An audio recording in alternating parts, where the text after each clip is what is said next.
Hola, bienvenidos al ciclo de encuentros sobre historia del arte organizados por Mirta Goboni.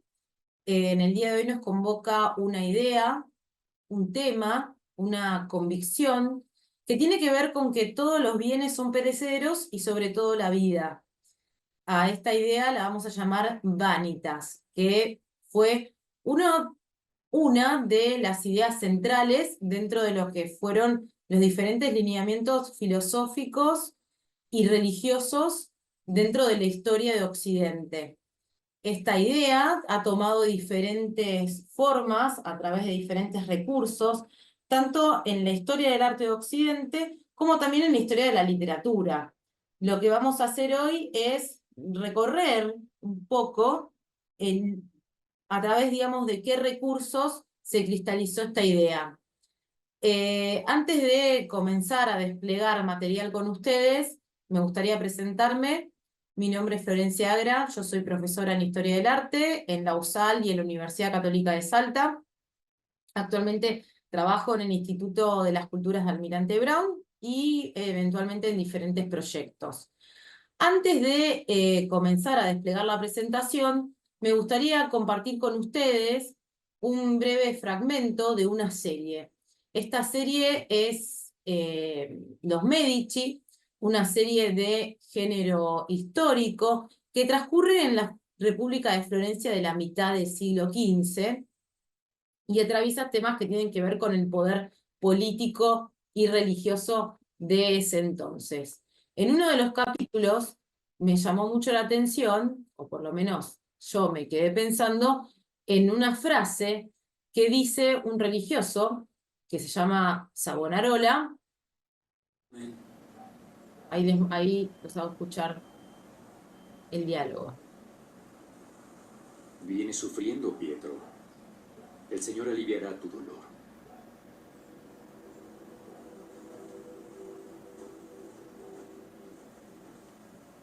San Agustín dijo, aquellos que no vivieron para sí mismos, sino para Él, hallaron en la muerte una vida. Bien, lo que dice acá Savonarola es lo siguiente, citando por supuesto a San Agustín. Aquellos que no vivieron para sí mismos, sino para Él, o sea, para Dios, encontraron en la muerte una vida. O sea que acá podemos ver la concepción cristiana de la mortalidad. Mortalidad va a ser un tema que va a estar estrictamente ligado con las vanitas, al igual que otros conceptos y temas como la trascendencia. Así que bueno, vamos a comenzar oficialmente con mi exposición, Las vanitas, la debilidad del humano y la fugacidad de la vida. Y vamos a aclarar una cuestión. Las vanitas como idea tiene que ver con que los bienes son perecederos y sobre todo la vida. Idea central dentro de la filosofía y la religión. Ahora, las vanitas como género pictórico tiene que ver con composiciones en donde el tema principal es la fugacidad de la vida o el carácter efímero de los bienes terrenales.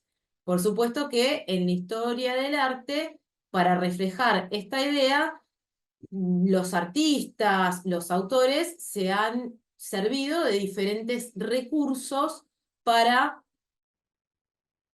comunicar esta cuestión. Ahora, vamos a hacer algunos saltos por la historia. Cuando vamos al ámbito de la antigüedad, y estamos hablando de muchos siglos, vamos a tener que recurrir fundamentalmente a ejemplos que provienen más que nada de la literatura, ¿sí? Por lo menos para lo que es la antigüedad me voy a servir de algunos fragmentos literarios. Y acá vemos, les voy a leer un breve fragmento de la obra de Homero, que dice lo siguiente: las generaciones humanas son como los géneros de las plantas. Si el viento arroja una planta al suelo, otra aparecerá en el bosque verde, al tiempo que brota la primavera. Así ocurre con las generaciones humanas: cuando crece una, la otra desaparece. Acá lo que nos deja entrever es el concepto griego de la vida. La vida, la existencia, va a estar ligada a los ciclos de la naturaleza. Cuando desaparece una generación, renace otra. Ahora, esta concepción no fue igual en toda la antigüedad. Vamos a otro ejemplo que proviene de la literatura pagana, que dice lo siguiente, esto pertenece a Satiricón, ¿no? Pobre de nosotros, que es el hombre, nada, porque lo mismo nos ocurrirá a todos nosotros cuando el orco nos haya raptado. Por eso, vive mientras aún te lo permita el destino. En este breve fragmento nos revela un fuerte carácter hedonista. ¿Qué significa que tiene un fuerte carácter hedonista? Que hay una concepción de la vida que tiene que ver con el placer, con que la muerte es el el fin de todo. Por lo tanto, tenemos que aprovechar el momento, o sea, aprovechar mientras estemos vivos, ¿no? Está ausente esta idea de renacer y la idea de la trascendencia. La idea de la trascendencia después de la muerte va a estar ligada al arte. ¿Por qué? Y a ver, espero hacerme entender. Hay una suerte, eso es una suerte de analogía entre la trascendencia y el carácter perecedero, cuando hablamos del arte de ese entonces, del arte. Y acá viene otra idea, la idea de la fama, la trascendencia a través de la creación, ¿no? Van a pasar las generaciones, pero las creaciones van a pervivir, ¿no? Y acá, si ustedes quieren indagar esta cuestión, me lo pueden consultar en los comentarios de la exposición, yo les puedo dar algunas herramientas que tienen que ver con la trascendencia y la fama. Bien, estas son algunas de las concepciones de la antigüedad. Una que tiene que ver con la existencia humana, que tiene que ver con el ciclo vital de la vida, y otra, una concepción sumamente hedonista. Ahora vamos a ir acercándonos lentamente a ejemplos que tienen que ver con lo iconográfico. Y acá voy a un ejemplo que tiene que ver con un mosaico pompeyano. Hoy por hoy se puede ver en el Museo Nacional de Nápoles, en donde tengo acá un símbolo que es la calavera, que mucho no tengo que explicar sobre esto, que lo encontramos en el centro de la composición y vemos cómo pende, miren en la parte superior, desde una suerte de cadena, y está sobre lo que es la rueda de la vida. Y a su vez, digamos, esta cadena, que está, digamos, en la parte central superior de la composición, está sosteniendo dos telas. Una es una tela roja que era un género, digamos, exclusivo de las clases aristócratas. Y vemos que en el lado derecho hay como una suerte de piel, le tenemos que poner mucha imaginación, una piel de cordero que era típica de las clases más bajas. A ver, ¿qué nos quiere decir esto? El carácter igualitario de la muerte, ¿no? De la muerte pone a todos sin excepción de clases en su lugar. Bueno, este es un breve resumen, digamos, de la existencia en la antigüedad. Ahora, vamos a hacer un salto hacia la Edad Media. Cuando hablamos de la Edad Media estamos hablando de muchos siglos, del siglo, de 9 siglos, 10 siglos prácticamente, y por supuesto que estas concepciones fueron eh, evolucionando y fundamentalmente con el cristianismo, que con el cristianismo va a ser un punto clave de la concepción de la existencia humana. ¿Por qué? Porque en el cristianismo van a, van a concebir la vida terrenal como un tránsito. ¿Como un tránsito a qué? Como un tránsito a la otra vida que vamos digamos, a acceder luego de la muerte, ¿sí? La vida terrenal era un tránsito. De hecho, la vida terrenal en ciertos momentos en la Edad Media hasta el gótico, mírenme, hasta el gótico porque ahí también hubo un punto de inflexión, digamos que el gótico es la antesala del Renacimiento, hubo tanto desprecio por lo que era la vida terrenal que se generó, digamos, una literatura que se llamó Contempus Mundi, que tenía que ver con este desprecio a la vida terrenal y a la antigüedad. Ahora, en esta época va a ser cuando la muerte toma una figuración, una personificación y va a estar también ligada a lo que era la figura del diablo, ¿sí? Acá vemos una imagen en donde se recrea el tópico de la danza macabra, en donde la muerte, bueno, la ven acá personificada como una calavera, ya está personificada y danza con uno mismo. Y acá apenas se asoma el carácter individual de la muerte. Ahora, yo les marqué un punto de inflexión en lo que es el gótico, y el gótico, que es la antesala del Renacimiento, estamos hablando del siglo XIII, va a estar históricamente marcado, por lo menos en Europa, con un hecho histórico que impactó en Europa de muchísimas maneras, que fue la peste negra, ¿sí? La peste negra tuvo su punto máximo a mediados del siglo XIV, y acá es como que al occidental le hace un clic en la cabeza y de este desprecio a la vida terrenal, al tener la muerte tan en primer plano, vamos a ver que comienza progresivamente a la sociedad a tomar un carácter más hedonista, ¿sí? Pero a ver, tómenlo con pinzas este tema, porque no es un hedonismo como el que conocemos hoy, ¿no? Pero le comienza a importar más la vida terrenal. Esto se va a traducir en el arte, ¿no?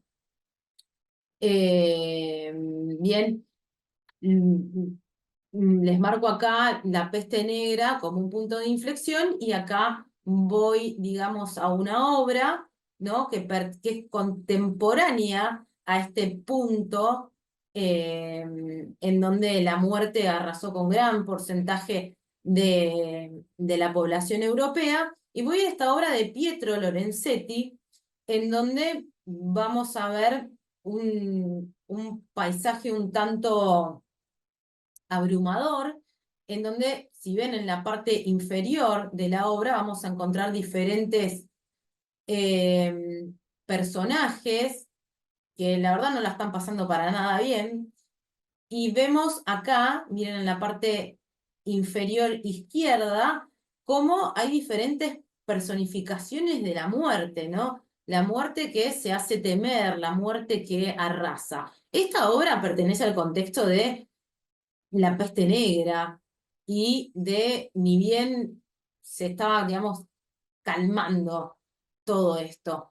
Ahora, ya para la época del Renacimiento vamos a ver que este tema se va a atenuar un poquito, y para esto traigo una obra que se llama El Triunfo de la Muerte de Lorenzo Costa, que es una procesión de la muerte, pero llena, digamos, de dignidad. Vemos que acá no es tan tormentoso, sino que se equilibra, perdón, absolutamente todo. Bien. Vemos que entre los mortales y entre la muerte que está personificada por los esqueletos, hay un diálogo un tanto, digamos, más equilibrado, no tanto, digamos, aterrador. Esto va a progresivamente desaparecer en lo que es el ámbito iconográfico.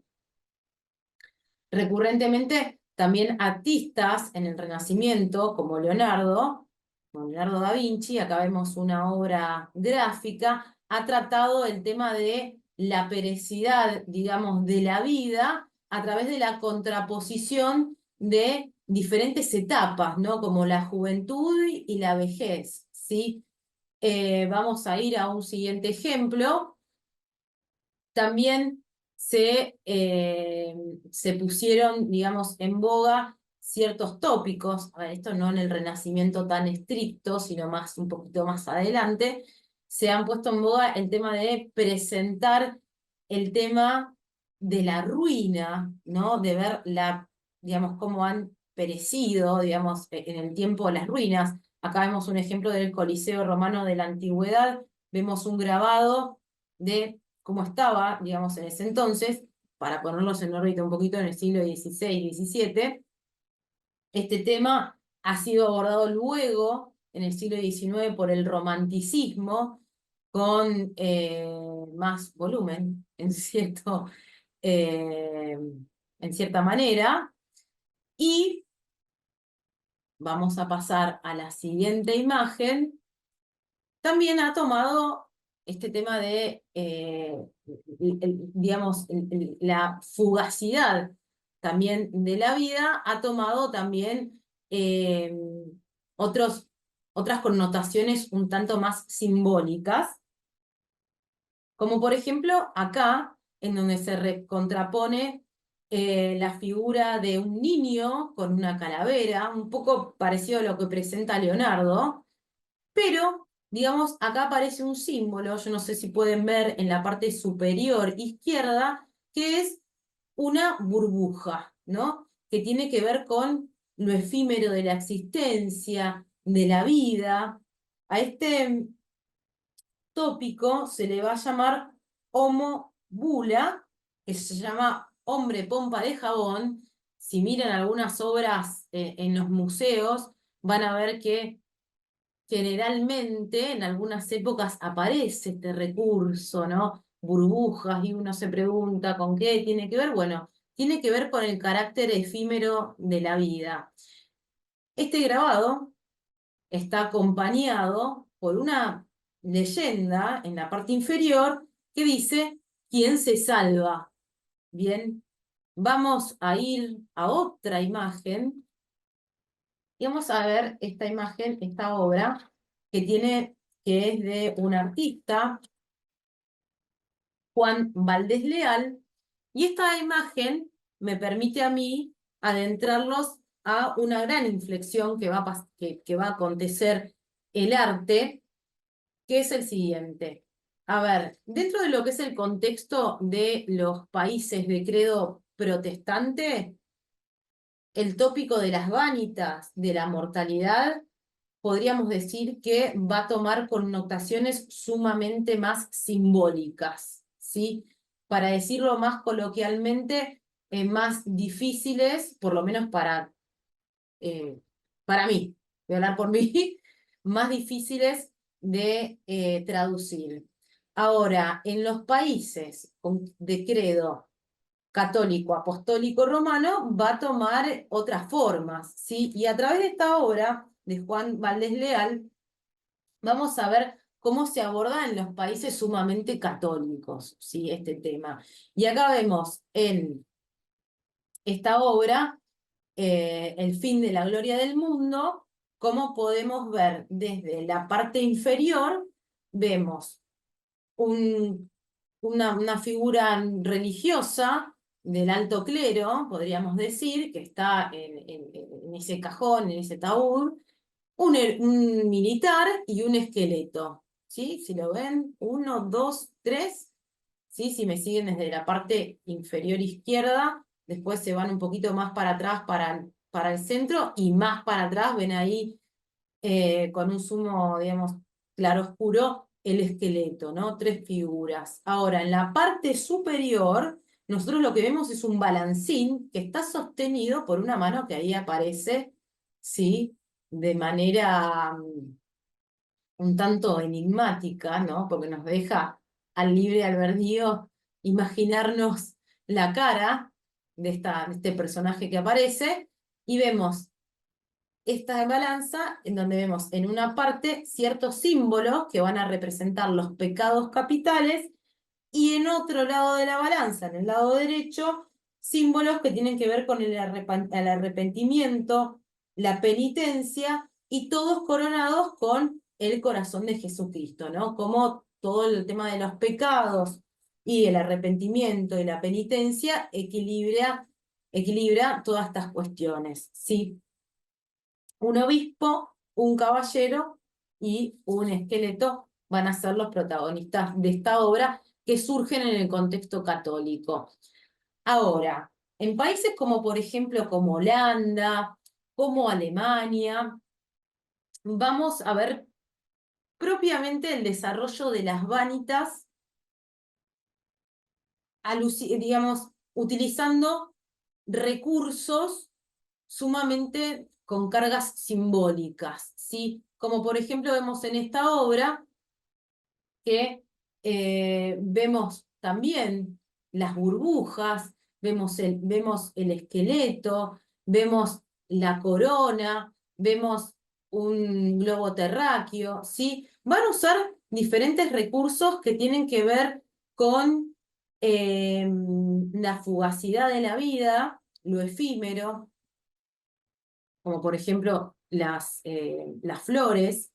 Vamos a ver recursos que tienen que ver con ciertos grados de jerarquía en la vida, con que se presentan bienes que tienen que ver con el dinero, y también recurrentemente vamos a ver, voy a pasar directamente a esta obra, los embajadores con elementos que tienen que ver con la medición del tiempo y con el conocimiento científico. Estamos hablando del contexto del siglo XVI, XVII, en donde el conocimiento científico cada vez iba ganando más terreno.